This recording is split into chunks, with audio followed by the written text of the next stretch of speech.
Ducks fans, are you ready? You are listening to the Ducks and Pucks podcast. This is the #1 home for Anaheim Ducks talk and analysis. Here we go. Welcome to the show. This is your host, Mike Walters, along with my co-host, Eddie Richard, and we are back after a couple weeks of being out of it for a little bit. There hasn't been too much news going on in the league until this last week. So the format of the show, like the last couple ones, we'll talk about some of the league updates and where they're at with the playoffs and the regular season and whatnot. Then our middle segment is pretty much driven by you, the fans. Most of it is questions from you and topics that you have picked, along with some other Ducks team news. There's been a couple little updates recently, so we'll cover that. And then the last major segment will be basically other hockey news and also kind of what we're doing in our free time.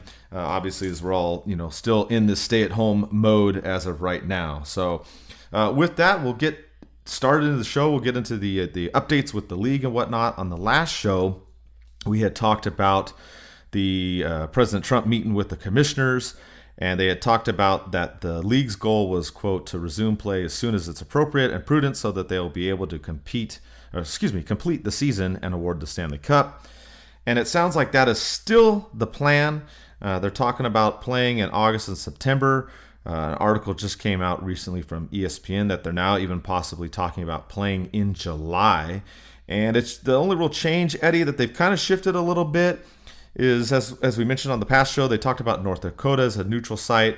There were a couple other places out there that they mentioned as well, but they're shifting from that. They're now talking about picking arenas for each division, basically. So they talked about Carolina, Minnesota, and Edmonton as three of the potential places.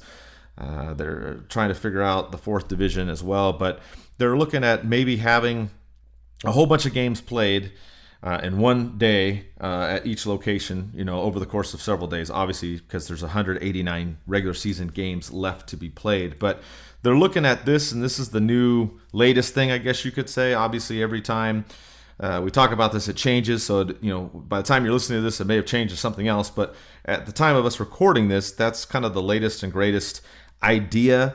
But my position really hasn't changed from the last show, Eddie. I don't know what your feeling is. I don't get the whole need to finish the regular season. I think that they should just more or less worry about the playoffs instead. But this is kind of how they're trying to figure out the regular season.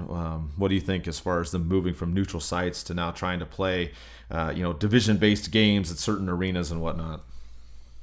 Yeah, I'm on that same boat too. I just, I guess the season seems like it's going to be a wash, and why not just call the regular season and just focus on getting the playoffs and trying to find the teams that are going to, be the best from there to win the Stanley Cup. I know a lot of teams that are out of the playoff spot already. Like, how are they really going to come and perform if they're pretty much playing for nothing, basically? Like, you can't expect them to go and go out there and be motivated to play. It's not really fair to the players. They've been out for so long. They're going to need some adequate time to train and get back into game form. It's not really safe to just throw a player out there, quote unquote, cold or just doing their home workouts. That's not really fair. I'd say just it seems like a long shot to play those 189 games. Like I said before, let's just do like a 4 games between the 2 wild cards and the 2 teams in the bottom, and see who's going to fill up that spot, and just do a regular playoff series. Maybe condense the first round or for the first 2 rounds and 2 7-game series for the conference final and the Stanley Cup. But it just seems that they're trying to hold on to something that doesn't really seem like it's practical.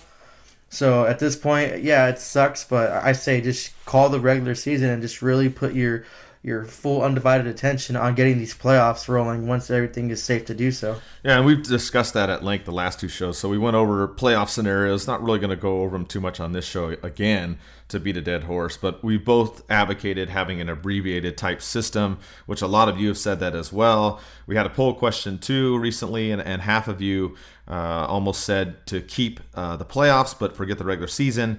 And then a little bit less than half also said, just cancel the whole thing. So that's where the mindset's been amongst you in our poll questions is, as far as trying to do the regular season and the playoffs, I think we only had like 10% say to do that. So we've had like, 90 something percent plus voting for one of the other two options, which is more likely what I think will happen, but who knows? Like we said, this keeps changing all the time, but that's the latest and greatest as far as what they're looking at, is trying to finish the regular season by picking arenas within each division, and that's how they would go from there, at least as of today. One thing that they did do that we know for sure is they extended the quarantine period. We talked about it before. It was extended to April 15th. Now it's been extended to April 30th, so we'll see if that gets extended again as well. As far as all the stay-at-home orders and everything, you can keep up with your local news on it. There's so much going on. I can't keep track of every jurisdiction. Everybody's doing something different, but at least that's where the players are at right now. They're still in self-quarantine until the end of April, so obviously it doesn't look like there'll be any kind of hockey in May at all. But they did talk about the draft again recently, Eddie, and they're talking about still having it in June. If you recall, it was scheduled for the end of the month in Montreal. And they're talking about doing a virtual one, which we suspected because of the social distancing, the stay-at-home orders, and all that. But Pierre LeBrun of TSN/The Athletic tweeted out that they're talking about still doing it in June and then having this season or playoffs afterwards. And I just see this as a huge, huge problem. I don't know why they're trying to do this still in June. I think they need to try to figure out the regular season and the playoffs first, as we've talked about in the last couple of shows.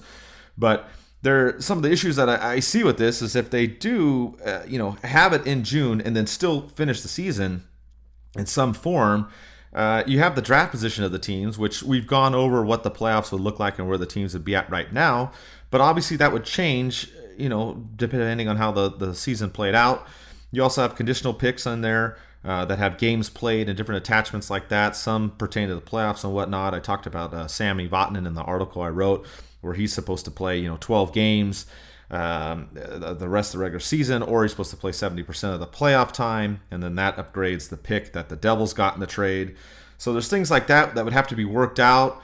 And even regular trades would be kind of a weird deal too, because normally you make these trades and the season's done.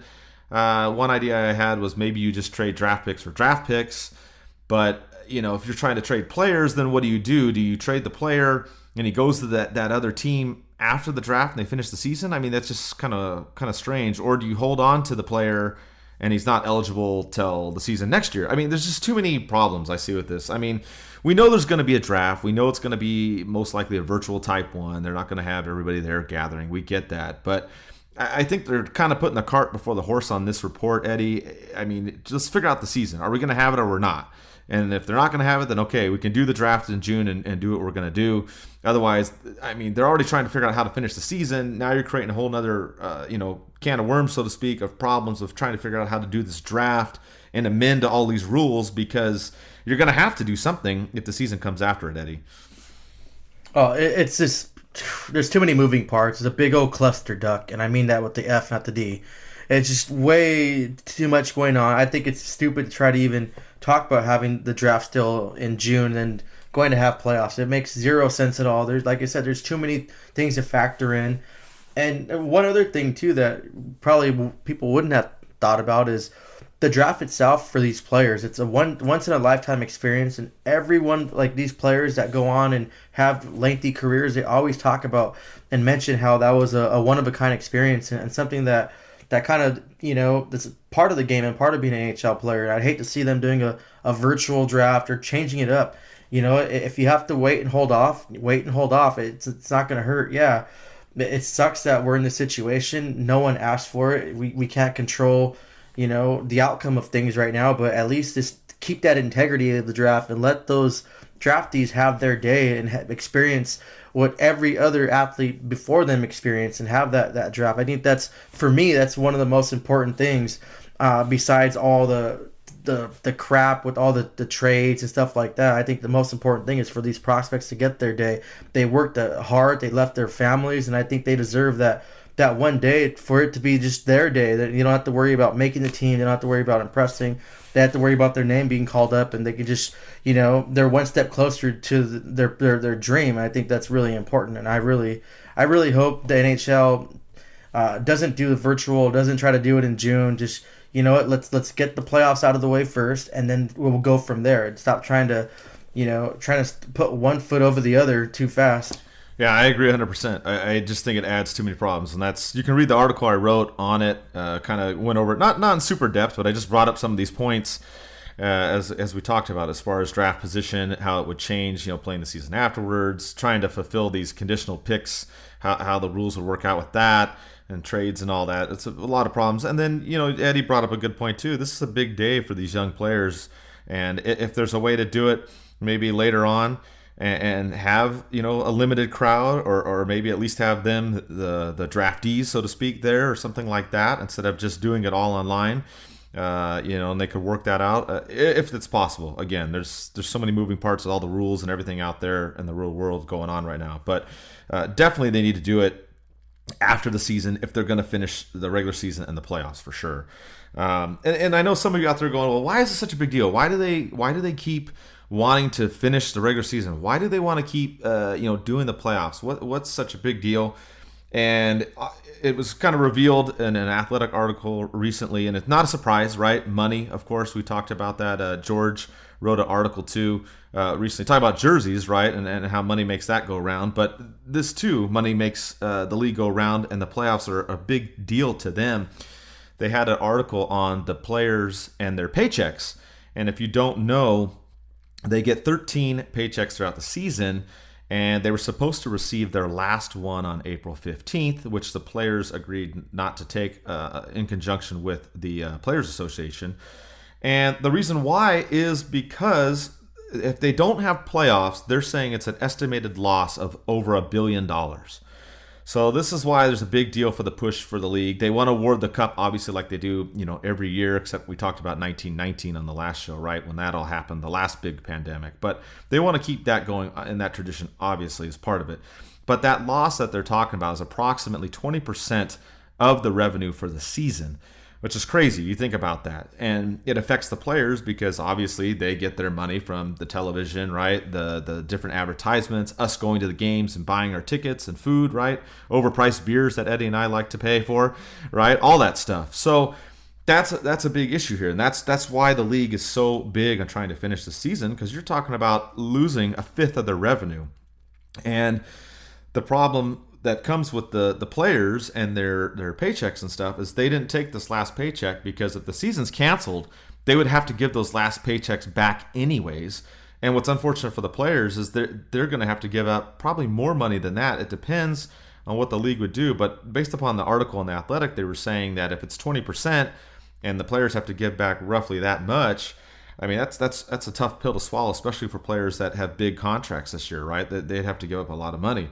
So that's a huge deal that they're talking about. If they did cancel the season, they have to work that out. The other problem, which we'll talk about kind of later in the show, is in some of our other news, but there's a handful of players that have retired. And part of that issue is how are you going to collect money from retired players? Are you going to take it out of their last check, or are you going to try to make them pay down the future? Because another idea that they mentioned in the article was spreading out the deficit and taking away from the future player salaries basically over time. So that's why basically it's such a big deal. We're talking about $1 billion, Eddie, 1/5 of the revenue of the NHL, and that's why it's not a surprise. I know you're going, duh, money. I get you, but at least here this gives you a little bit of insight as to how much money and why the players didn't take their last paycheck and whatnot. It's a good article on The Athletic, goes into a lot of depth. There's a little bit more detail into it. I don't want to get all into it. I'm not a math expert, but that's the gist of it, Eddie. And it makes sense. And it's just, you realize it affects everybody. And of course, there's people out there that are having trouble not working and not being able to put food on the table. And obviously that is even more important than this. But that's just the explanation that I want to let you guys all know, because it's laid out here in this article of why it's such a big deal that the league tries to finish the season. Eddie, what are your thoughts? Well, $1 billion is nothing to joke about. That's a lot of money. And, well, that's for the playoffs. But, yeah, the regular season on top of that, the employees too. If the regular season gets back on track, you have employees and more jobs opening up. I'm not sure how many more jobs they're going to do without fans, but I'm pretty sure you still have to have an adequate amount of personnel there to make a game function. For example, I'm sure there has to be security, EMS, and police officers present at games, regardless if fans are there or not. So that just adds more, money for that. Yeah, as far as just getting everything rolling, man, I just keep looking at that dollar amount, Mike. $1 billion. I didn't know that the playoffs generate that much. 20% of the season's revenue. I didn't know it was that much. That's crazy to think about that amount. But it's gonna be one of those. It's one of those things where like people weren't prepared for, and they don't know what's gonna happen. So they're just kind of just pretty much running around with their like a chicken with their head cut off. I have to go in more depth and read that article from The Athletic too. If you guys didn't know, The Athletic, they have like a 90-day trial for free, so you can go on and read all their articles. I suggest do that. They're really great references, and they have a lot of great writers, and they're real knowledgeable, and we use them as reference quite often, especially for this show, and always give them credit, of course. Yeah, absolutely. And we have another article that we'll talk about from The Athletic in the next segment. Not going to jump ahead yet. We're not quite there yet. But as Eddie mentioned, yes, check out The Athletic. They have that 90-day free trial. And obviously we've had Eric Stevens and Jordan Samuel Thomas on here. They've been great to the show. And we've always had, just nothing but good things as far as relationship-wise with The Athletic. So definitely check them out if you haven't already. One last little bit of news on the league and kind of what's going on before we shift to all our Ducks stuff. Eddie was looking this and researching this up, but according to TSN, they're talking about the salary cap being about the same, $81.5 million. And there's a lot of free agents out there, some big names and whatnot. That whenever this gets resolved, like we said, however the draft plays out in the regular season, of course there'll be some free agency at some point.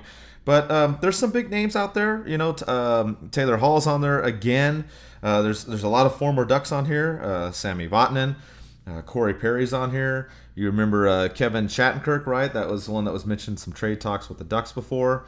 Dustin Byfuglien, and we got an update on him as well. So there's some names out there and players to look at. And I think it's going to be interesting, Eddie, who the Ducks may try to go after. That's kind of what leads us into our middle segment here of who they're going to pick. A lot of you are asking us questions about that. But I think the interesting thing about this too, Eddie, is to make the situation better for the Ducks, and I'll let you talk about this, was now, that article in The Athletic by Jonathan Willis. He talked about compliance buyouts and how this is something that could change in the league. And this would affect the Ducks, Eddie. It'd actually make the situation much better for Anaheim. Oh, yeah, definitely. He was talking about compliance buyouts. That's basically same thing as regular buyout, but it doesn't count against your cap. He mentioned it for one buyout for each team, and for the Anaheim Ducks, he mentioned David Backes as being potential compliance buyout, and that would give us a $4.5 million cap to be taken off our books. With the salary cap being the same and what's going on in the situation, the free agency pool is going to be, it seems like it's going to be expedited. If you want to just, sign with the team, or you want to have your agent negotiate, it's not going to be, okay, we'll get back to you in a week or so. It's not going to have that much time. Players or teams are just going to have to sign players and start getting ready for the season. Seems like it's going to be a little expedited. And as far as trades too, in that aspect, like we saw with Justin Falk, I guess it was rumored that he was going to Anaheim, and all of a sudden St. Louis comes and picks him up in a better package.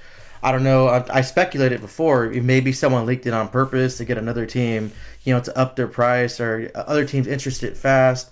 Who knows? But with this, come the off season when we have it and finished up this season, it seems like the off season is going to be a little bit expedited, and teams aren't going to, have that luxury of trying to, negotiate back and forth for days or weeks at a time. It's a little bit faster, and then so a lot of teams are going to be tight on the cap, especially if it's not going to go up. If it's going to stay the same, teams can't go out and get these big name players that are on there, or these big name players aren't going to be able to fetch the max return in their money. And teams like Anaheim, if they have that compliance buyout, are going to have a substantial amount of money to go out there and maybe overpaid for a player to come on the Ducks as of right now, being on a rebuilding Ducks team and be part of that.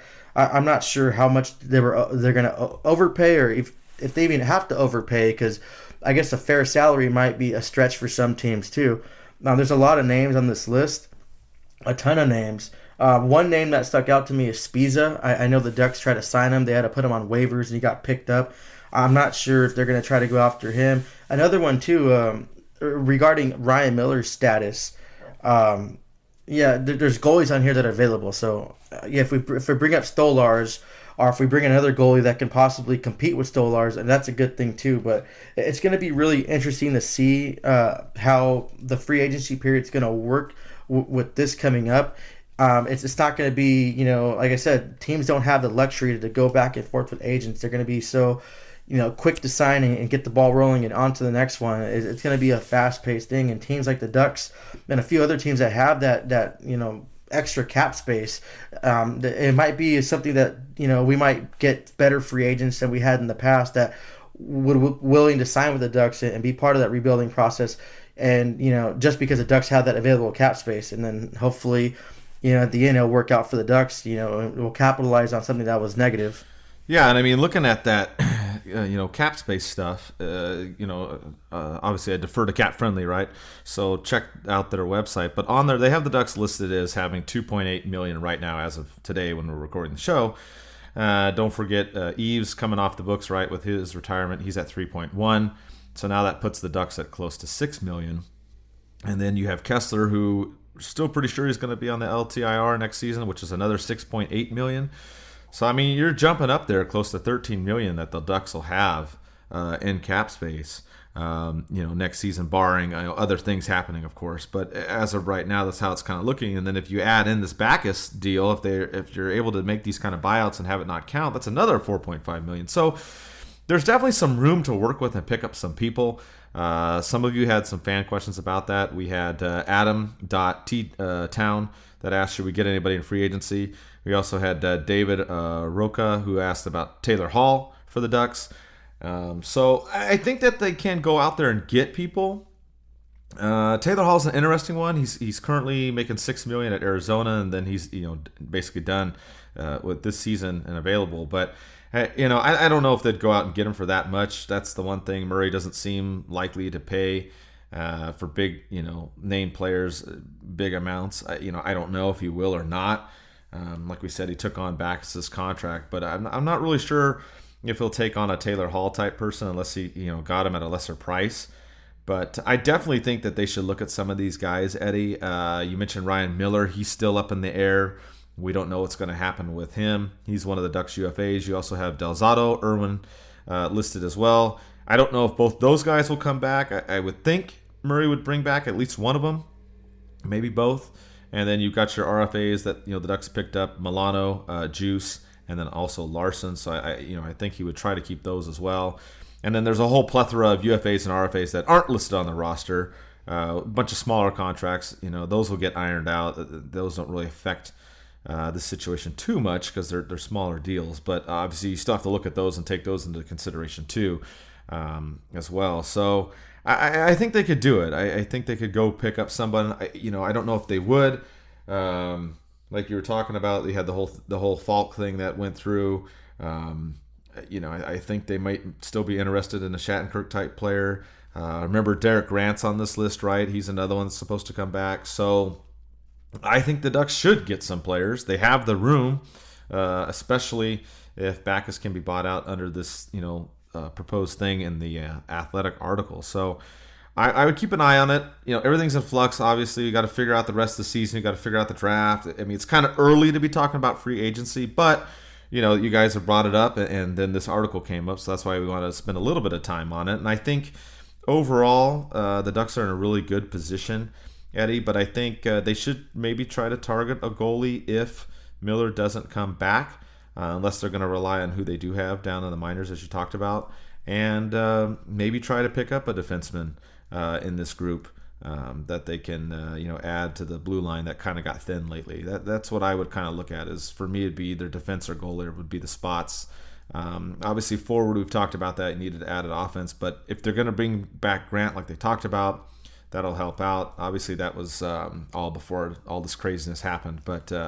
That's where I'm at, Eddie. I don't know if you have any other thoughts on who the Ducks should pick up, but I definitely think they should try to get a couple players here. Oh, definitely. Grant's my number one pick. I see his name, and I definitely want him back. Another player, if we didn't get Grant back, that would probably slot in that third line, and this is saying that if we did do that compliance buyout and bought out Backus, is that we can get someone like Carl Soderberg from Arizona, that physical type of player, Swedish player. I think he'd fit good with the Ducks on that third line. He could, kill power, or he'd be on the penalty kill. I think he could be effective and he can thrive on the Ducks. Galchenyuk is another one that still a young player, just has been having a rough time in Pittsburgh and Minnesota now. He just hasn't really panned out. Maybe take a chance on him. A 1 year deal, of course, nothing more than that, and not that much money to sign him since he's been having issues. Maybe he gets a fresh start in Anaheim and we can milk some good hockey out of him. He has a lot of potential. Of course, Pietrangelo from St. Louis, that's probably one of the biggest names on the list. I think since I think we're lacking like that superstar top defenseman. Cam Fowler is that top pairing, but to solidify like a superstar defenseman, I think this would be a good route for the Ducks to go on. I'm not sure if St. Louis will have the cap space available to retain him, so be looking at his name to be moving somewhere else unless St. Louis makes some big changes. You'd mentioned too about Miller. Las Vegas, Oscar Dantz. He stepped in when Vegas had all their goaltending problems, and he shined. He looked like a true number one goalie. He digressed from there, but I think he still has, some good hockey left and can be a capable backup goalie or a starting goalie in San Diego. Like I said, give Stolarz a run for his money. They can battle it out for that backup spot if Miller decides to retire. And as far as mentioned Taylor Hall, I like Taylor Hall. I like that power forward, that physical playness that he brings, and that element. He was a future Hart winner. He's a great player. I'd love to see him on the Ducks, try him out. But I like you said, Mike, I don't think Murray's gonna go try to get a player like this. He's listed as making $6 million right now with Arizona, but with everything he's done with the Hart and the points he's been putting up, he's gonna probably command 9, 10, maybe 11 million per season. And I'm not sure if the Ducks are willing to pay that amount of money to get him, but I mean, he'd be a good asset, and finally we can solidify someone on the left wing, a top line left winger that we've been searching for like a long time, it seems like. But other than that, I think it's going to be interesting, and I hope the Ducks make some bigger changes. And the players that I mentioned would be ones that I would like to see come on the Ducks. Another one, too, I know Murray likes to take chances on players, Dustin Byfuglien. I hope that's not the case. I'm not a fan of his, and I don't care if he's wearing a Ducks uniform. I still probably wouldn't be a fan of his. But that's another name, too. It seems like a Murray type of deal to me to make for him. Yeah, I'm with you. If they brought in Byfuglien, I'd lose my mind. I just remember some of his cheap shots and antics, and it's just like, ugh. So, I don't know. But you're right. He may look at him too. So the bottom line is there's plenty of names to be floating out and around there. Like I said, it's a little early to talk about free agency, but, you guys want to talk about it. So we kind of go about it on the show here and talk about some of the numbers and whatnot. And like I said, once this draft and the season gets figured out, I would hopefully look for the Ducks to pick up some of these players. Again, some of it does depend on what happens with some of the current rostered players as well. So look for that, in the near future as well. And when that actually does unfold, we'll probably have more of a bigger discussion of that on a future show.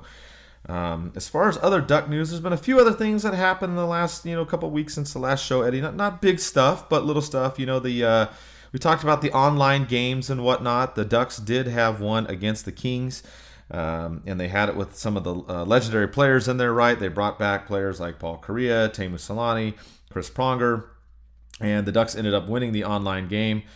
And, it goes back to what we talked about. Some people ask, are we a fan of it and whatnot? Again, I love what the organization's doing. They're doing all kinds of different games and poll questions. They're doing giveaways on their app now on Tuesdays at noon. They did this, they're doing plenty of stuff.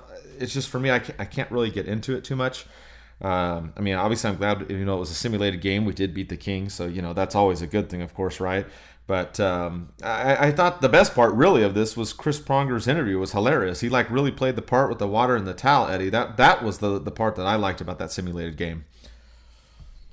Oh yeah, that was the most hilarious thing. And Pronger's personality, He's always on. He's posting on Instagram a lot, so it's fun to see him. It's really great to see him having fun with it and giving that interaction and making us smile and laugh. It's just fun, especially everyone's quarantined.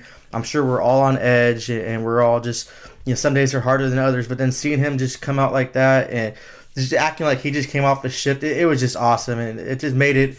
It just made it that much enjoyable. I'm not a fan of the simulated games, but I did like how the Ducks are really going out there and making sure they're still keeping engaged with their fans and trying to make things as fun as possible. Then Pronger doing that just puts icing on the cake. It's just funny. I was laughing. I can't see anyone that wasn't laughing about that. So thank you, Pronger, for bringing some laughter to us. That's amazing. Yeah, absolutely. And like you said, check out his Instagram. He's been going to town on there. I mean, he's been posting some good stuff on there as well. So if you need some humor or smile, check his IG account out as well. As far as putting smiles on faces, the Ducks, like I said, have been doing a really good job, right? We've talked about them extending the payments to the part-time employees, delaying ticket payments for season ticket holders and whatnot.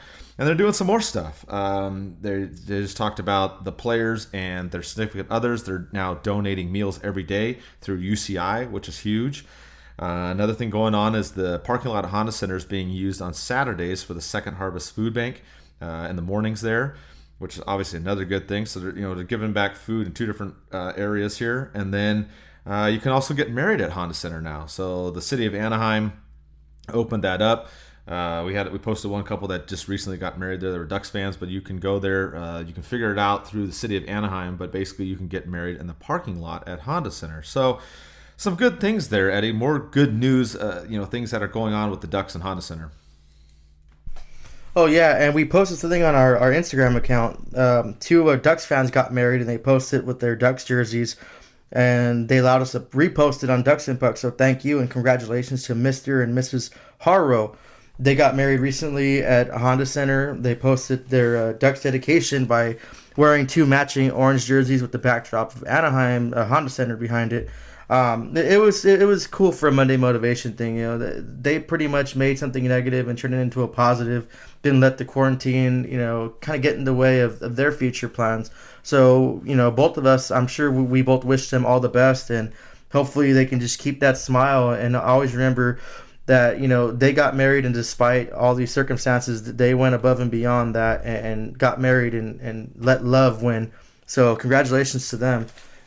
It's cool. I like seeing the players get involved, and Honda Center allowing the parking lot and facilities to be used for things other, especially the food banks. I know a lot of people are struggling, and it sucks. It's heartbreaking seeing what's going on. I know a lot of people have it worse than others.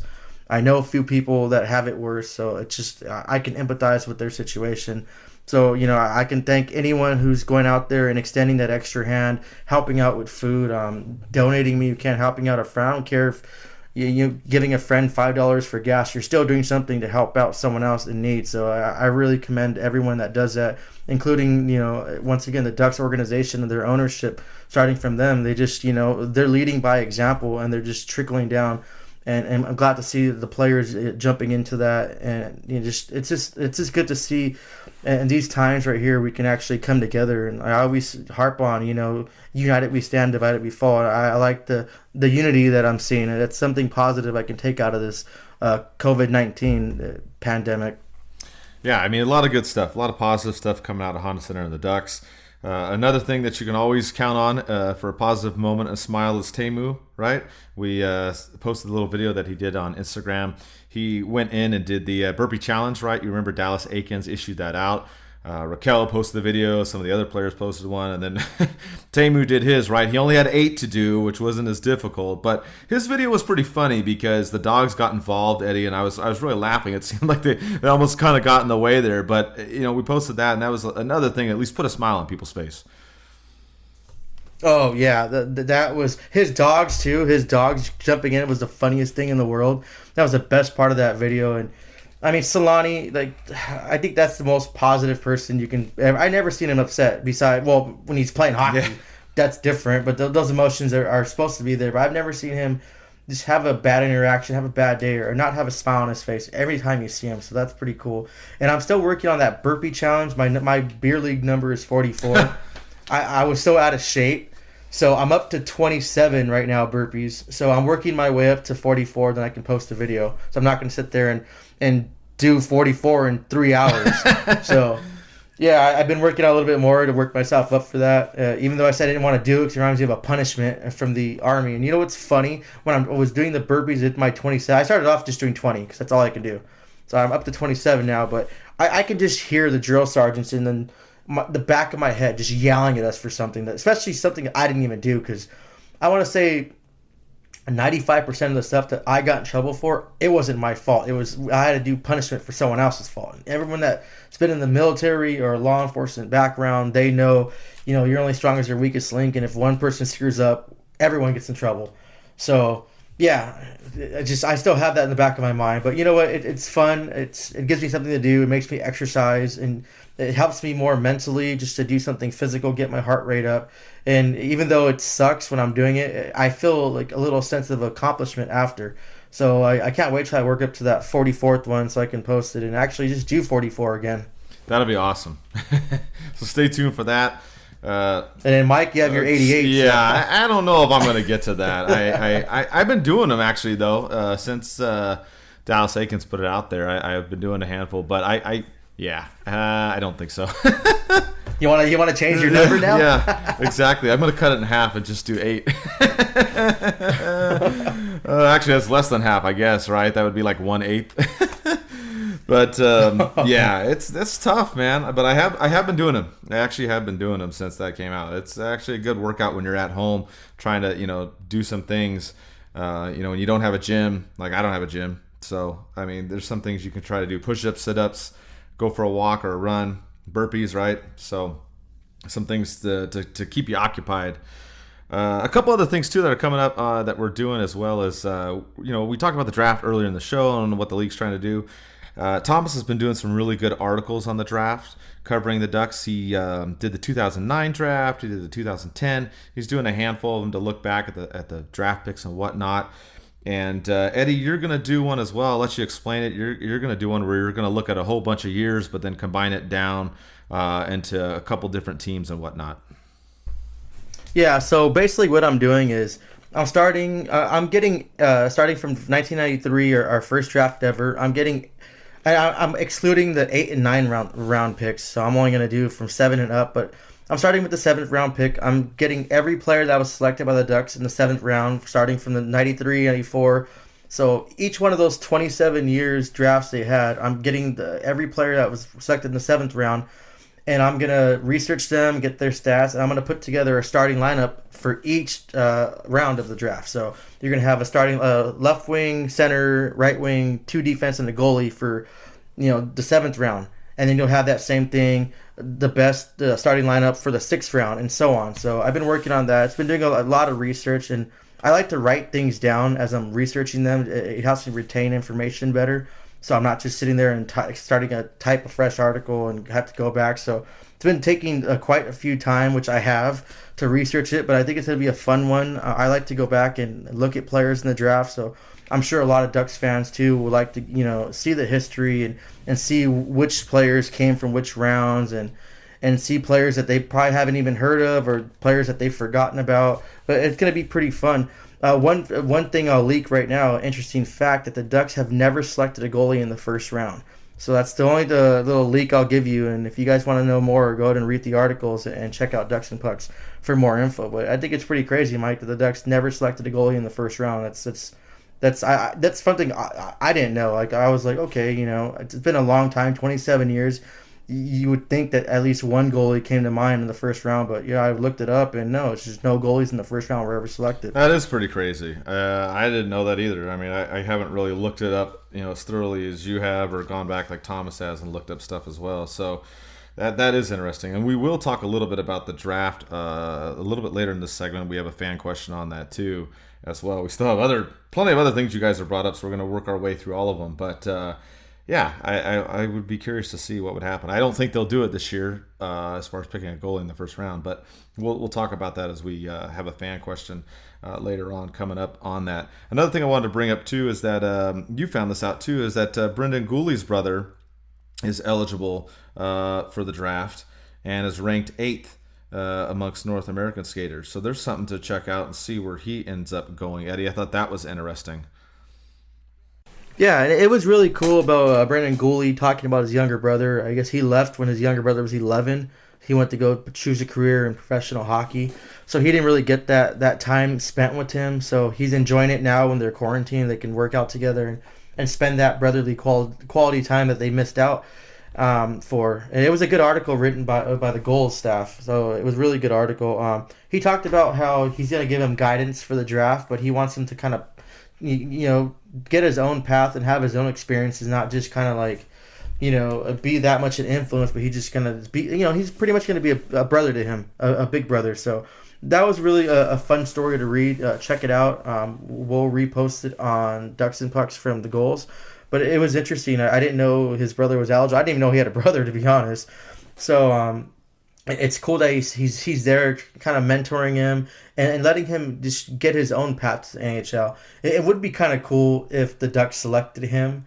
I'm not sure. Yeah, it's just something to look forward to. Two brothers, two sets of brothers. Remember, we had two sets of brothers last time we won the Cup. So maybe it's something, a good luck or anything. Who knows? But yeah, it was a pretty good story. I'm glad they posted it, and I found out something new about the Ducks again. A Ghoulie has a younger brother.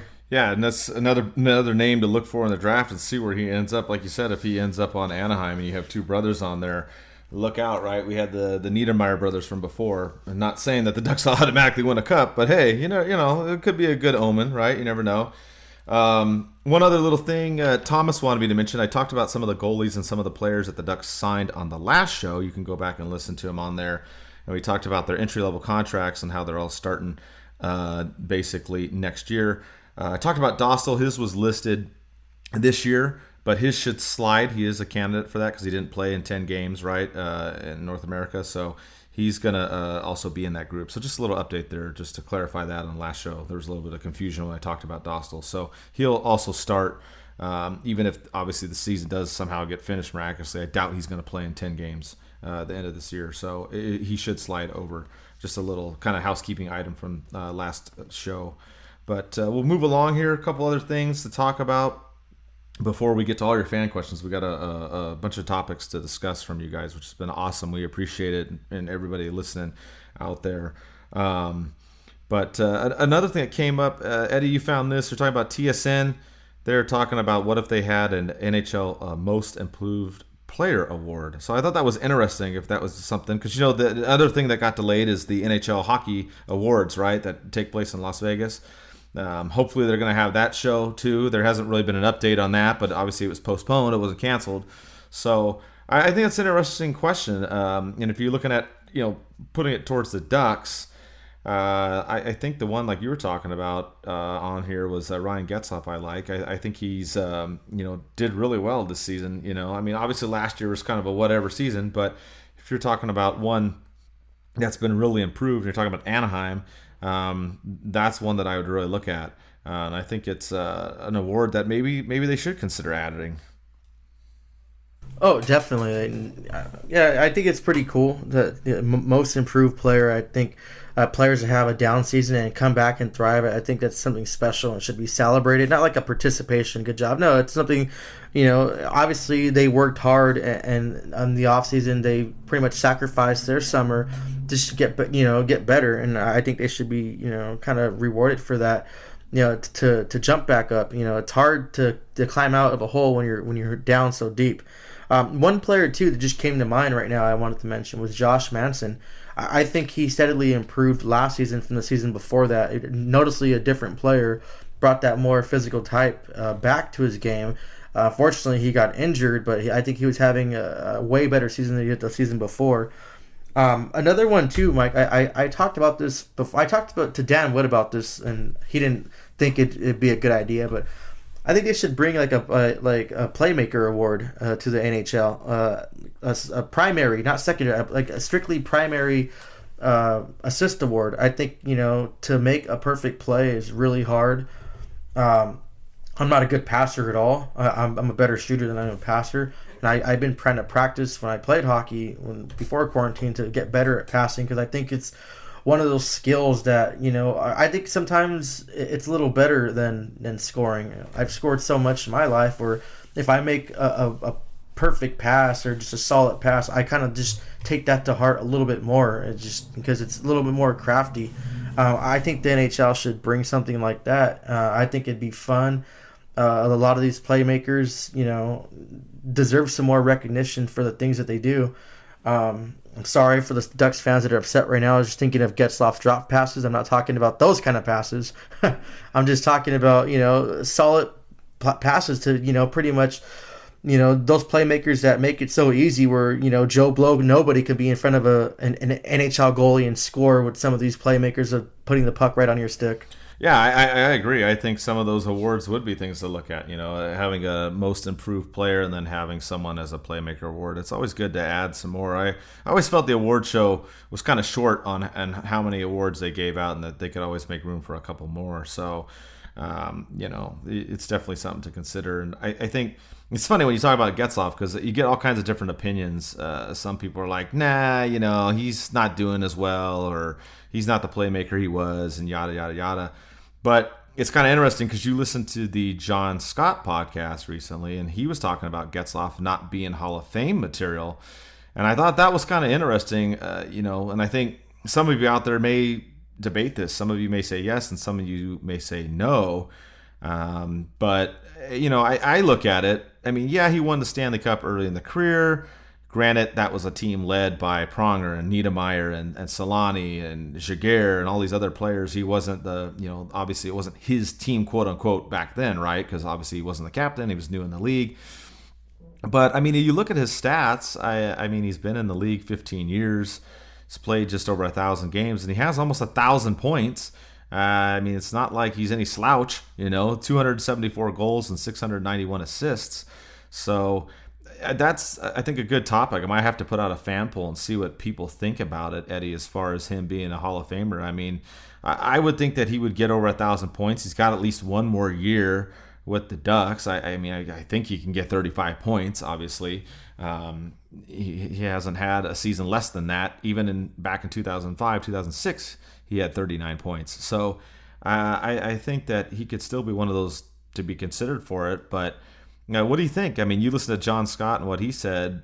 You think it's a point thing, or do you think maybe he needs to win another cup, or what would make it, a better candidate for him to be in the Hockey Hall of Fame? Yeah, his segment was doing a Hall of Fame or not, and he brought up some of the points you mentioned too. I think another Stanley Cup would definitely solidify it if he doesn't reach that 1,000 point mark. I personally think that he's Hall of Fame material. He's carried this team, even at his darkest time. He's still been that above average kind of player and been that leader, one of the best captains in the league. Yeah, I know, it's not for that, but I think that should be taken into consideration too, because his off ice and on ice captaincy, he just, he's just a hard worker. He tries his, 110% for the team, and he's almost to 1,000 points. He had a long career. I think as of right now, I think he deserves it, and maybe it's me a little bit biased toward being a Ducks fan and being a fan of Getzlaf, but I think his contributions on ice and his play just definitely warranted it. Maybe, like you said, that wasn't his team when he won the cup. He was still new. Maybe him solidifying a cup while he's the captain and being that top line center, maybe that might get him some recognition. I'm not sure if there's more of a West Coast bias. A lot of the teams, Ducks, Kings, Sharks players over here, they don't really get that much recognition like you are. Say if you're a Chicago team or one of the East Coast teams, that you'll see players that are pretty much on the same skill level, but they get a little bit more praise. So I would have to disagree with them of the Hall of Fame or not. I would definitely say that Getzlaf is Hall of Fame material right now too. Like, not just if he gets 1,000 points or he gets another cup. I think he's definitely Hall of Fame material. Yeah, it'll be a good point. We'll probably do a poll question and see what people think. I'm with you too on that. So. Another thing to debate, we did talk a little bit about this on some of the other shows, has been ideas for different Ducks jerseys and what they could do. There's no word that they're going to switch anytime soon, but we had a lot of fan discussion recently about different jerseys. Particularly, I was talking to Lucas He's on Twitter at LD Concepts. I saw one that he had posted. It was a Raquel jersey, going back old school, as Eddie and I talked about, and also, like I mentioned, George wrote in his article, if the Ducks would go back to the Mighty Ducks logo for their primary jerseys, or would they, maybe use them in a third jersey again, but in a different kind of format as opposed to what the current orange one is. And so Lucas posted a green one. Didn't really get too much fanfare on Twitter, and he and I started talking, and he had another one that had the purple and the white, kind of similar to the original ones back in 1993. Obviously, he did some little changes on there. He made the lines more straight and whatnot. And we're going to post these images too in an article and a couple different things online, so you guys can look at them and probably do a fan vote and whatnot. But he really got a lot of attention with the purple and the white one. It was on Twitter. If you didn't see it, we retweeted it. Again, you can check at Twitter. It's going to be at LD Concepts. He also does for a whole bunch of other teams as well, not just the Ducks, but this one really got a lot of attention. It's one I really liked. So I wanted to mention that one, have people check it out and see. There's a couple others on here that are good as well. We had one we've talked about in the past, KP8 Design. He also did the original logos, but he kind of used the style that the Ducks had back then and switched it up and did the newer colors. He had a more white and orange jersey and a black and orange jersey. Another one that I liked a lot and a lot of fans liked as well. And then we had another similar one to that by DT Concepts. It was also a black and orange jersey and then a white jersey, but the white had more black to it. And like I said, we'll post these so you can see what we're talking about. Obviously, it's kind of hard over the air basically, but they all are like similar to the original jersey except with the Mighty Ducks logo in new colors. Those are what those two guys came up with. And then we had a couple guys that did kind of color rush jerseys. We had Dylan Nowak Art that did one, and E Dunkel Designs. These two I didn't like. Nothing against these guys. I mean, the design looks good. I just don't. It's like super bright orange with green. And I don't know, it just kind of it looks at my eye kind of weird. But a lot of good jersey discussion, Eddie. Like I said, I know you'll post some of these when we do a clips from the podcast, and then we'll have the images posted on social media, and you can see exactly what we're talking about. And we'll let you guys kind of throw out your 2 cents on it, and maybe we'll have some kind of a fan vote or kind of like a little contest involving these jerseys. What do you think, Eddie, about some of these designs that have been thrown out there recently? Well, that KP8 design one's been a fan favorite. I remember we had a jersey, a fan vote on which the best Ducks jersey, and we added this concept because he just barely brought that out, and it was getting a lot of heat. People liked it, and this actually being out of all the Ducks jerseys that they have, this one came out as number one of the fans liking the most. I like this design a lot. It's really clean. It brings up like that new school like flair, but with the old school attitude, adding that old school Mighty Ducks logo. I do like these a lot. And then the other one that is similar to it, I do like the white one more because it added more black on the bottom and then added a little bit more orange to the collar, and the orange stripes make it pop more. And yeah, we'll post these as we're talking about them too. So when we post our audiogram up, we'll talk about these jerseys and we'll have them too for you guys. Lucas's design was something that was totally just different, the white and the eggplant color one, but I like them a lot. They came out really clean. A lot of fans like them. Good job on these designs. They really look great. This is the kind of jersey, the eggplant one, I would not want to see as a primary one because it's so beautiful looking. I wouldn't want to be see that all the time. I want to see it at special occasions, like an alternate third jersey would be cool. Would be great just to see it 10, 11 times a season and just not get tired of it. But these are beautifully made jerseys, and this is something definitely that I would spend money on either design.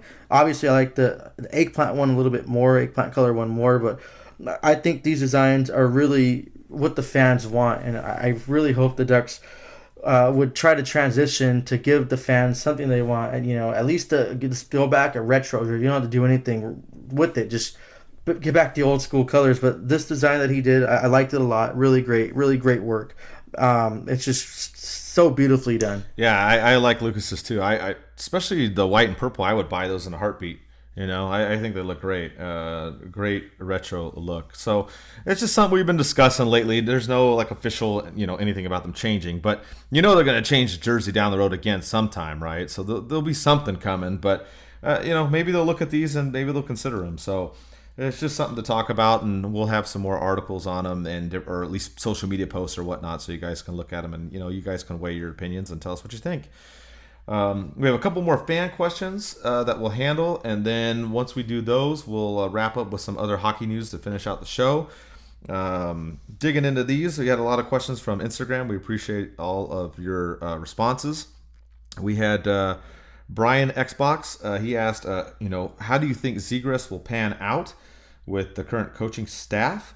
And I don't think it's going to be a problem, Eddie. I think with the way the current staff is now, not so much old school, more of one that's kind of into this mentoring thing and more connected with the youth, I think he'll do fine. I mean, honestly, looking at all the young guys we have now, I mean, I'm still really excited about Max Comtois, and you and I have talked about that, but I'm excited for Zegras. He signed his entry-level contract, which we talked about in the last show, and I think he's going to do really well with this Ducks team.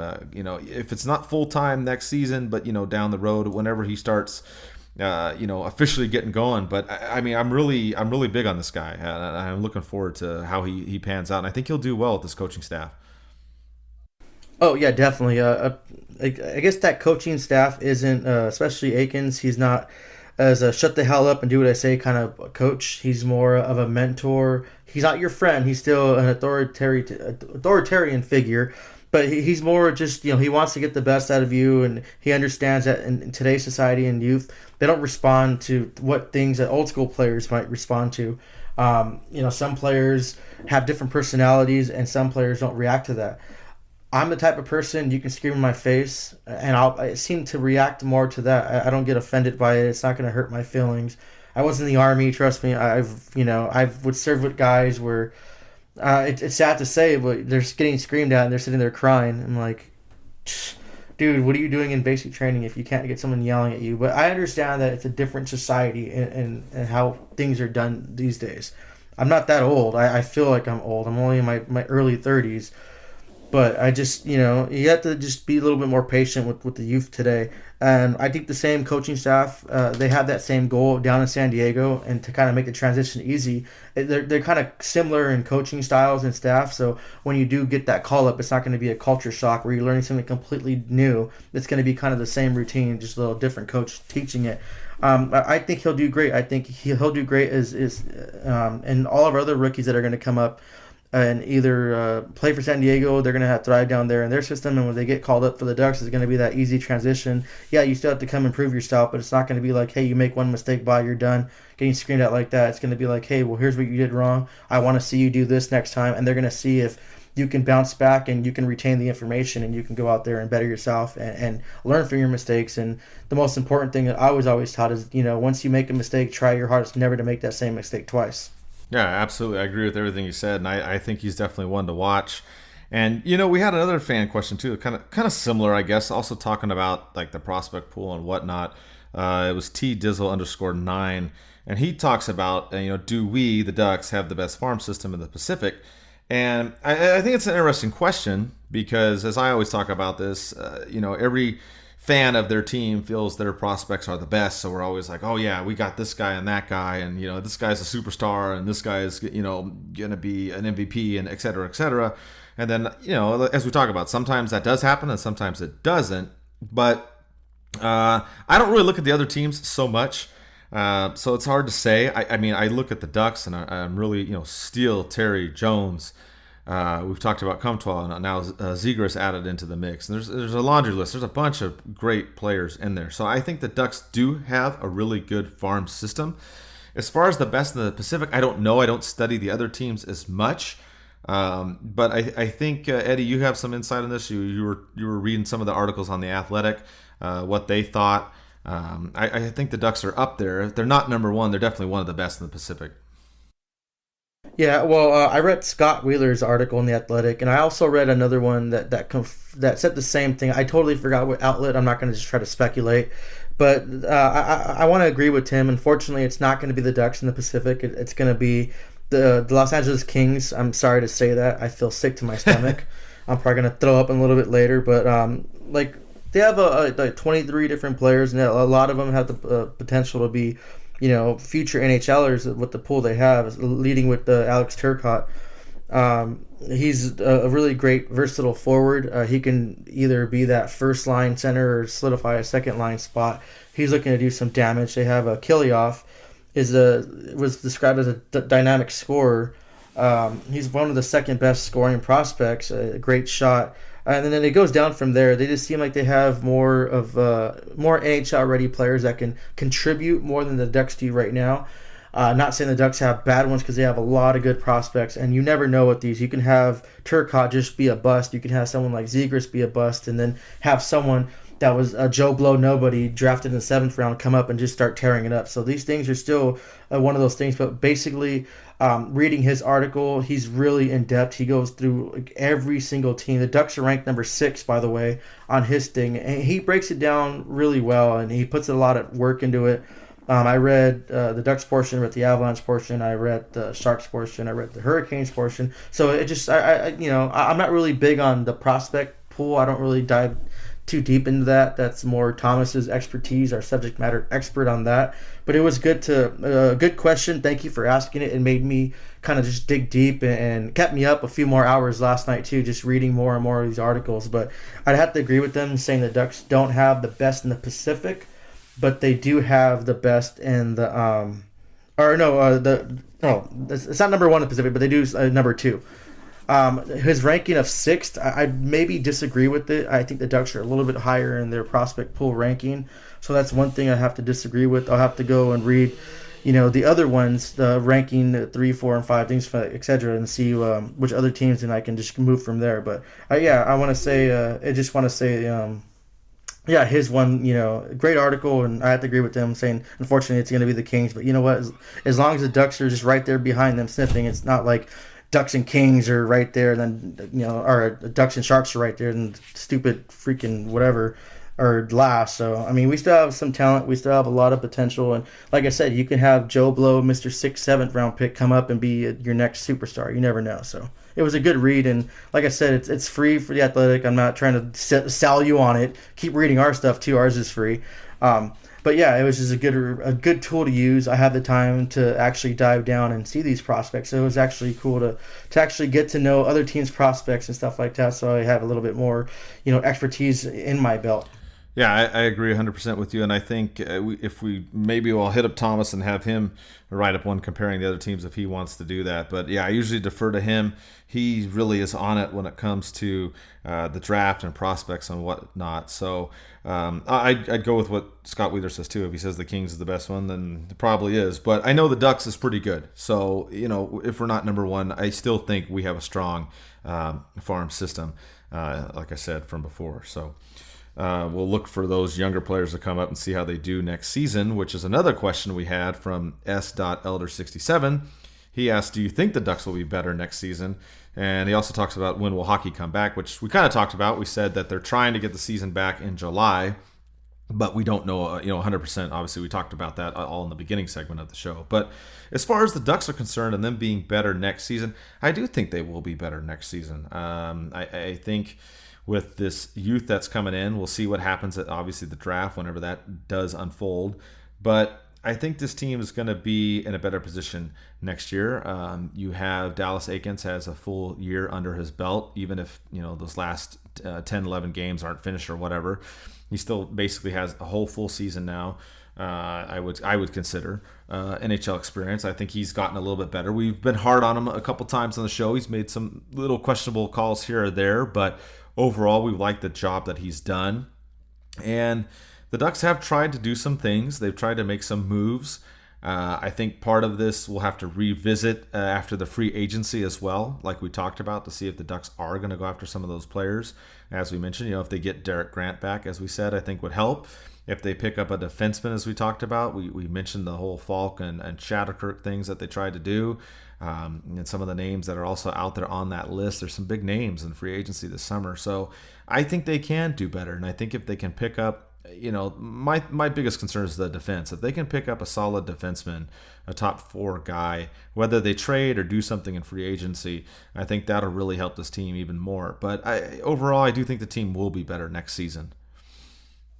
Oh, I definitely have to agree with you there. And we talked on previous shows too about our prediction, our timeline of the Ducks when they're going to be able to compete again and be that physical threat. And I think that timeline shows that if they can progress upward and they can reach that goal. I liked what I saw from last year's squad. A definitely big improvement from the squad before that.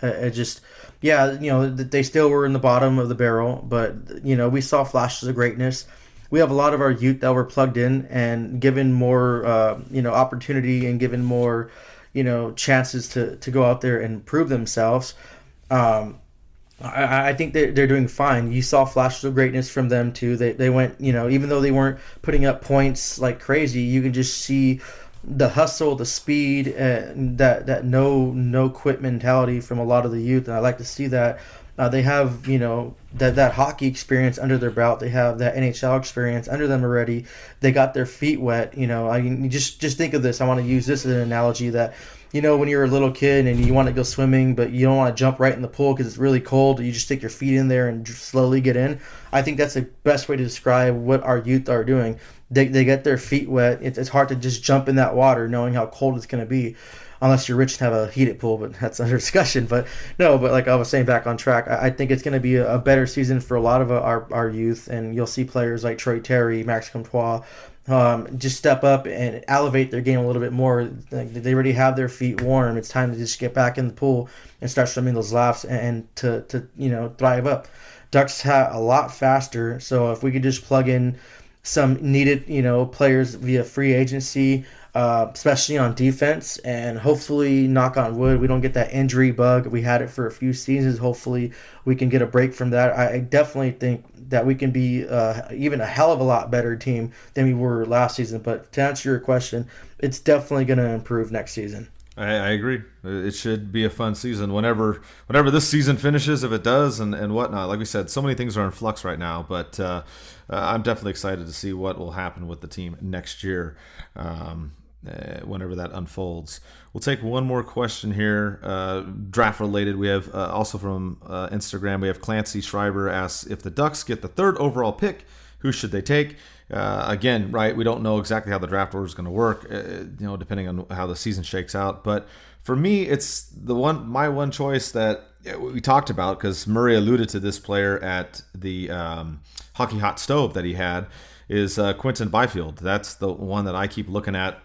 He's the guy that different scouting reports are saying he looks like Malkin. He's a big kid, 6'4", 215 pounds, good speed, good skill, quick hands, can score, long reach, etc. That's the guy that I really want the Ducks to try to get. That's like my guy that I want. It's one that Eddie and I talked about when we talked about that show regarding Murray and his comments. That's my one guy. There's a couple others out there, and I'll let you talk about them, Eddie, that are ones that would be good picks as too, but Byfield would be my number one choice. No, yeah, if we can get Byfield, if we do get that 3rd round pick, which you specifically asked, then yeah, I would say grab him. I think he dropped in the draft too because his World Junior performance wasn't so solid.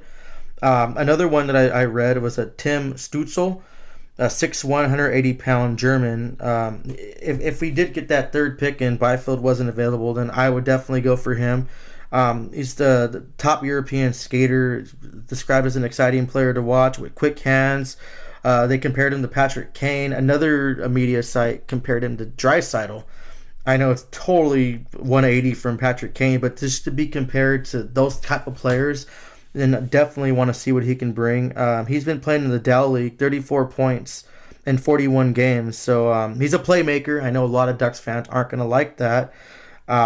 But I think he'd be a really top player to bring in at the 3rd overall if we did get that high. I hope we do. I'm still hoping that it's that lottery will drop in our favor and we'll get number 1 overall, because that would be cool. I'm hockey gods owe us to get all these injuries, right? I want to throw in there if we do drop. I think we're probably, if they went in order, I think we're like 5th or 6th pick. If they went into the order, not the little lottery draft. Jamie Drysdale, I think would be a good fit for the Ducks too. A right shot defenseman with top pairing capabilities, can play on the power play. He's managing a point per game, nearly a point per game. He has 47 points in 49 games. And I read, too, he's a comparison to Cale Makar. Now, if you guys don't know Cale Makar, definitely look him up. He's the Avalanche's 4th overall pick. He was slotted in as a playoff game after he finished his college, last year. He came in and scored his first goal. He's been a dominant force. He's my favorite to win the Calder. 53 points, I believe he has in his rookie season, and just controlling the blue line. So if we can get a defenseman like that to plug in, and we can have a top potential superstar defenseman at that lower pick, then I think that'd be another one. If the Ducks don't get in that top 5 or within that 5 or 6 range, I think he'd be another one. But we'll definitely, once the draft comes up, we'll go into more detail. Thank you for the question. Instagram too, I want to thank you guys. You guys are really on it a lot. You guys have a lot of questions, and you guys, pretty much give us content to talk about. So I definitely want to thank you. And we did a poll about if you want to see us do an Instagram live show with Mike and myself, and like 98% said yes. So we're going to work out the details, and we're definitely going to bring that soon. So we'll post it and keep you guys updated. We'll find a date and time that works for us, and we'll jump on there live so you guys can see our pretty mugs and see what we're drinking in person, and actually kind of talk to us, kind of not face to face, but like semi face to face. So yeah. Thank you again, guys. Yeah, that'll be awesome. Like you said, Instagram is doing pretty good. We're just shy of 10,000. So tell your friends, get us to that 10,000 mark. It gives us some extra features that we can do on Instagram that we can bring to you guys. So, but yes, we appreciate it. Get a lot of good feedback from Instagram over the last month while this COVID-19 nonsense has been going on. Just to add a little bit more to what Eddie had talked about, we do have a new writer, Logan. Welcome him aboard. He's going to write, he has written an article on Drysdale. So look for that. I'm going to post that in the next day or two to go in a little bit more depth on him. As Eddie said, we'll have more coverage as we figure out when this draft does happen. Another name that I would look to keep an eye on is Alexander Holtz, a Sweden player. Of course, you know how Bob likes all his Swedish guys, right? But a skilled player. They're saying that's a true goal scorer, great shot, good on-ice vision. Another name to look for if the Ducks do, get one of those top 5 picks, as we're talking about. Just something to keep your eye on. We'll probably have a little bit more written up on him as well. But just another name to throw out there for you guys as one that, hey, just watch out and see where he goes. I expect him to go pretty high in the draft as well. So those are some names to check out as we've talked about. And like we said, we'll go into more depth as the draft comes, and of course free agency, when all that stuff gets figured out. So with that, we're gonna go to the last segment and wrap up the show with our other hockey news. We have some stuff with some of the other leagues around the world, plus there's some retirement news in the NHL, and I'll let Eddie take it away. Cool. Well, the first news is we're going to bring you from the KHL. Bill Peters was named head coach of a KHL team. If you guys don't remember him, he's infamous for using the racial slurs. Akim Aliu came out and, pretty much told the story about what he had to go through under Peters. He was subsequently fired. I guess they're giving him a second chance in the KHL. And it was actually recommended by Pavel Datsyuk, who's currently playing for the team. Aliu, he posted a quote stating that he believes hockey is for all and believes in second chances.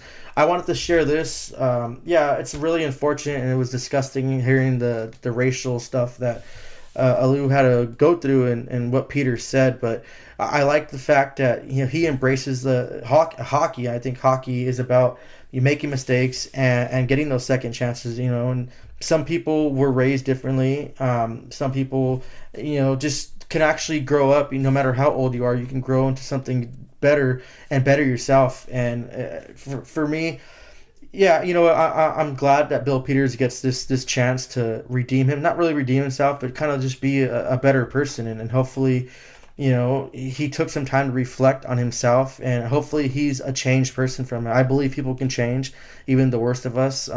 It's not always, the best situations, and he's still infamous, and it still rubs people the wrong way. But if the player that had to endure having all those racial slurs toward him, he can sit there and pretty much forgive him and believe in a second chance and do a quote after he heard he got hired, then I respect that a lot. He could have went up there and said, "Oh no, that's a bad choice. You shouldn't do it." But no, I think they had maybe off ice or off the line discussions, and they both had to sit there and talk. And hopefully this translates to a really big change in his life, and hopefully with his family, and he just is a different person, and he can influence other people to make that change. So I wish both of them the best of luck. As far as that, some other really, really good news too we're going to talk about. The National Women's Hockey League is getting an expansion. They're going to have their first team in Canada. It's going to be in Toronto, and their roster player are going to start with 5 connected players from Toronto. I think this is a huge step for women's hockey, especially playing in Canada, because Canada hockey's like God over there. I definitely should be living in Canada the way I worship hockey. But I think this is a really good step forward. I'm going to start trying to watch a few more of the women's games too. So, try to get some more insight, and we can talk more about it on the show, and we can help just promote it. Yeah, I think it's huge, Eddie. I mean, we talked about the game that they had at Honda Center with the U.S. and Canadian teams, and it was like the biggest crowd, record-setting, and all this stuff. And you're talking about Honda Center in Anaheim, right? Small, market city, basically. So for them to have this out there in Toronto is huge, and I don't care what anybody says. I like watching women's hockey. I think it's exciting and it's fun, so it's a good thing, and I'm glad to see the sport keeps on getting bigger and bigger. I mean, that's the main goal here, right, is to keep it expanding, and we've seen it expand across the West Coast in the last couple of decades of the United States, and now we're seeing the women's version of it getting even more popular. So it's a good thing overall, Eddie. I really am looking forward to it. And it's a good thing. Anything that strengthens hockey in general is a positive. Oh, definitely. And, hockey's one big happy family. And like they said, hockey's for everyone. And I'm glad. And I watched that. I still remember that watching that women's game. I wrote an article on it for my school's paper that got published when they won the gold. It was just so fun to watch. And then the All-Star game, it made it enjoyable. I actually watched that 3-on-3 competition. It was just some fierce hockey, and that Canadian goaltender was, holy crap, what the saves that she was making. It was just really fun, and I'm glad to see the game grow, and we can touch more fan bases. You'll have young girls growing up now. They can in Canada they have a team to watch instead of just watching men's hockey. They have idols that they can look up to and say, hey, look, I can be like that, and we can find a potential superstar out of that pool. It just keeps this game growing. That's all that matters. The game just keeps expanding, keeps growing. I think it's, like I said, the best sport in the whole entire universe. And the more people that can watch, the better. And they get hooked and fall in love. I mean, you can never have too many hockey fans, except if you're the Wild or the Kings. For the burglary and under the influence. So I'm not sure if if they had interactions when in the jail to help him, but he said that he has no animosity toward Weiss, and he wants him to get better, and if he wants to help, that he's willing to help him. So that was a pretty good story. It's kind of heartbreaking to see how drugs can just tear you down, and a person that had so much potential and opportunity, being an actor as big as he was at that time, and it just, the sky was the limit for him, but drugs just overcame you. It's just unfortunate how drugs have that impact, but I'm glad that he's getting the help he needs. And if you guys have anyone suffering from that, there's hope. There's places you can take them and just be supportive and help them. And if you guys seen his mugshot from January, it looked like it was a lost cause, but he's doing a lot better, so I wish him all the best. As far moving on, some sad news now. We have to report Edmonton Oilers' Kobe Cave passed away. He had a cyst putting pressure on his brain. He was put in a medical-induced coma. Unfortunately, he didn't make it. It's heartbreaking seeing his wife post on Instagram. He was an undrafted free agent that started off with the Bruins, ended up going with the Oilers. He played in 67 games and currently spent most of the time with the Bakersfield Condors. It's just an overall sad situation for the family, for his teammates. to work that hard, being undrafted and making it to the NHL. It's just unfortunate at such a young age. Passed away at 25.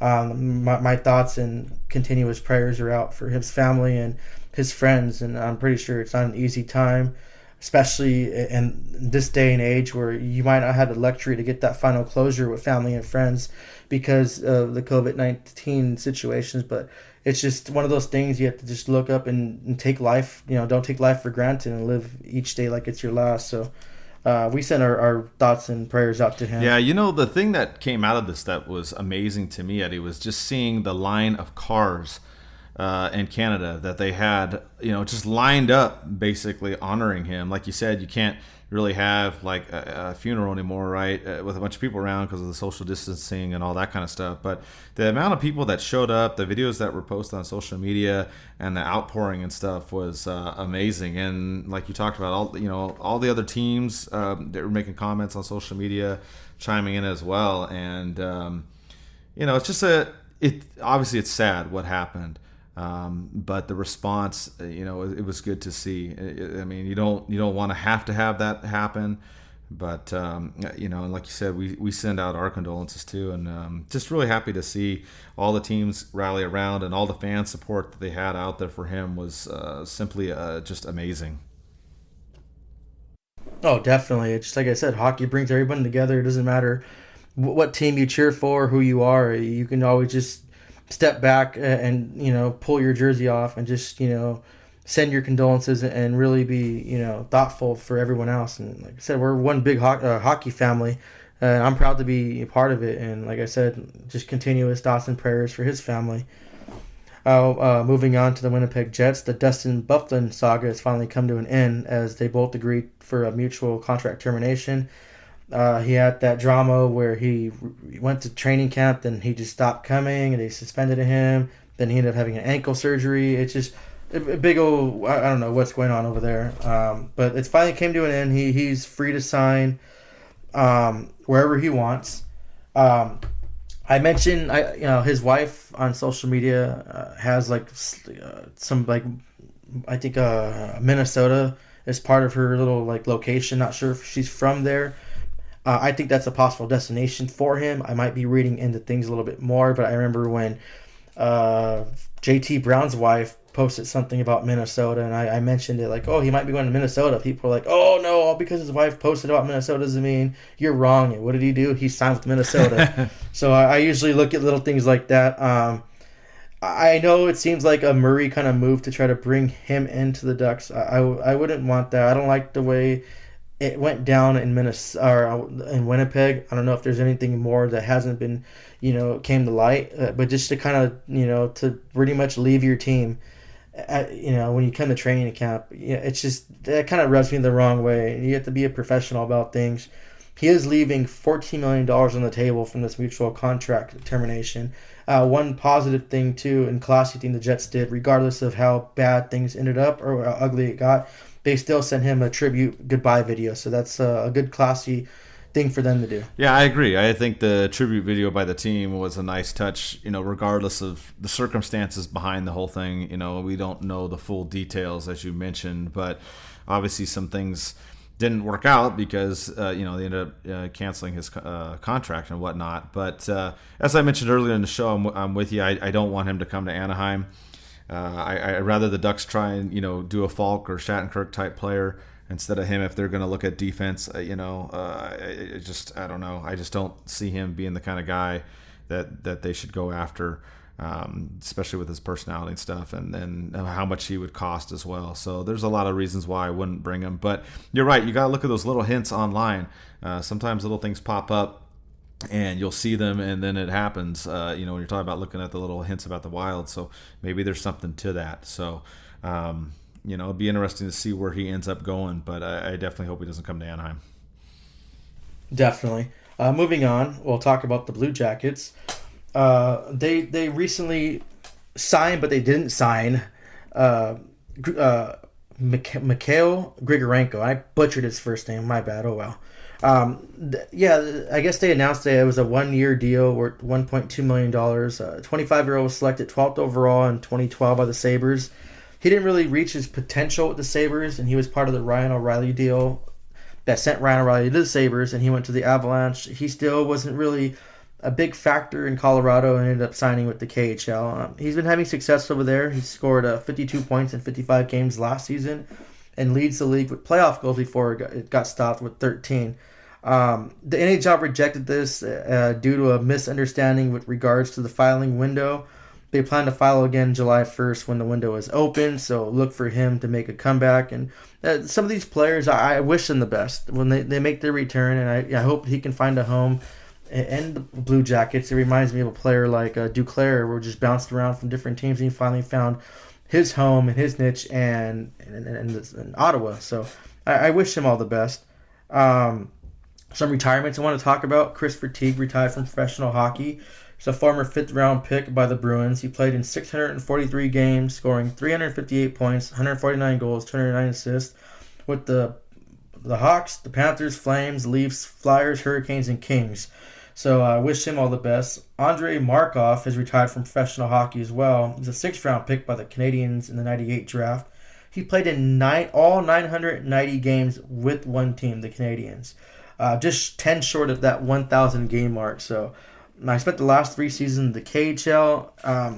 Yeah, I don't know. It would have been cool to see him just come back for 10 games, play that, and retire after that 1,000th game.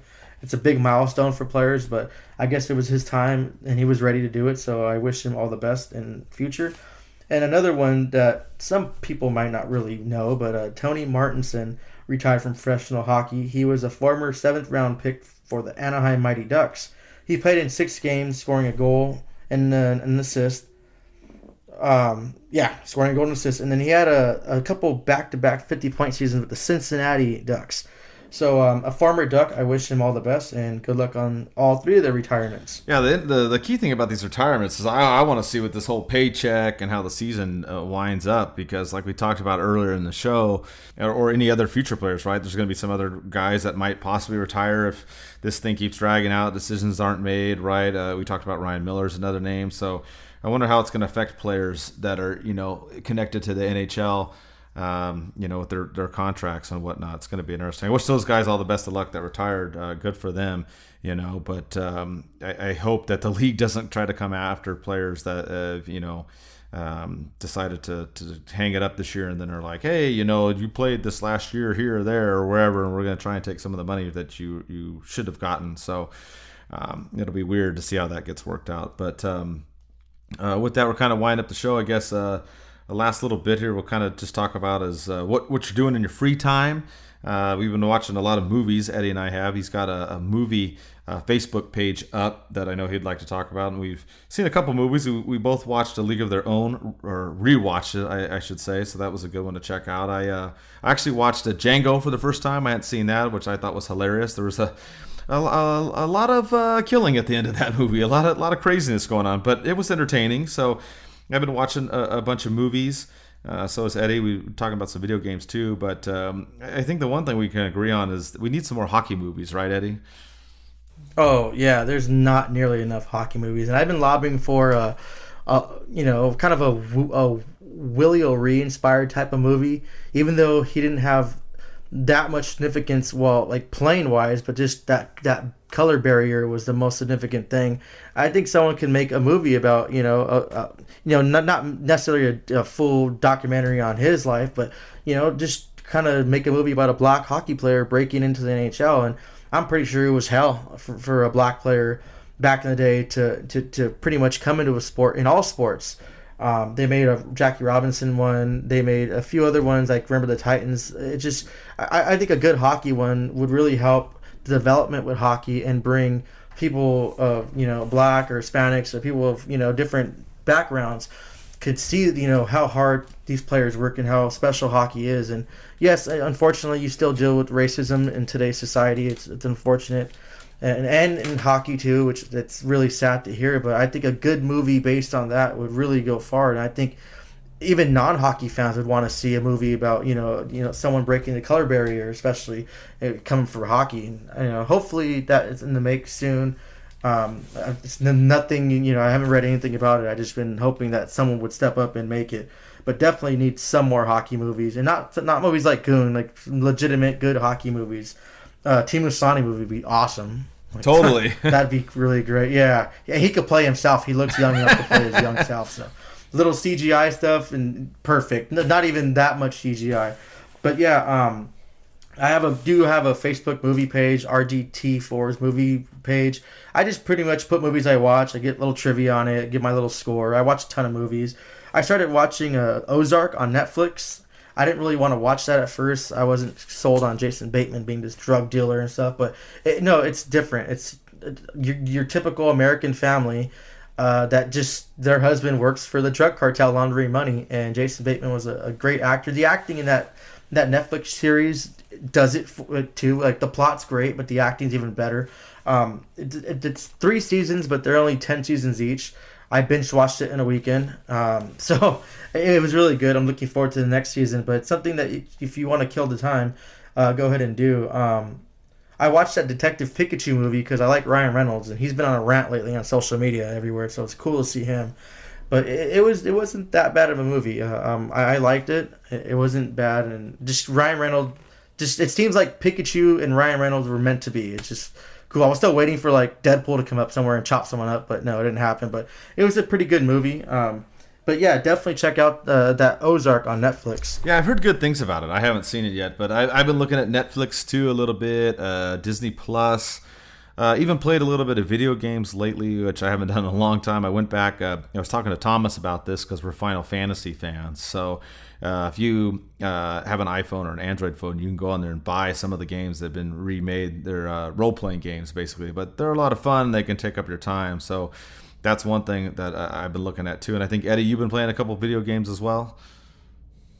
Well, yeah. Well, I downloaded the old school Pokemon Fire game, from the Game Boy Advance, but I used my old phone as a emulator, and I just mirrored it to my TV screen. So I've been playing that, trying to catch them all. It's something to do. There's only so much NHL I can play or GTA, or Spider-Man, but it's a good way to keep my time. I guess just forget about things. Hours pass by, and I'll spend too much hours playing that stupid game. But yeah, I've been playing that more. I've been working out, like I said, more. Just doing little workouts at weights, the small weights that I do have here. Been doing burpees so I can get up to those 44.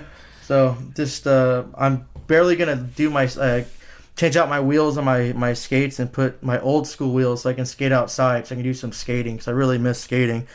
And yeah, I need to get outside and skate more. So I'm gonna probably do that this week. But yeah, just trying to keep my mind busy. If you guys ever want to reach out for movie recommendations or ask me about a movie, you feel free to send me a message. I'd be happy to talk to you about that. Yeah, and I think another good point you brought up as we wind down the show here is, go outside. We talk about movies and video games and stuff like that, but if you can go for a walk where you're at, or, I like to run. I know people hate that, but if that's something you like to do, get outside. The other day, my wife and I, we just drove down to the beach.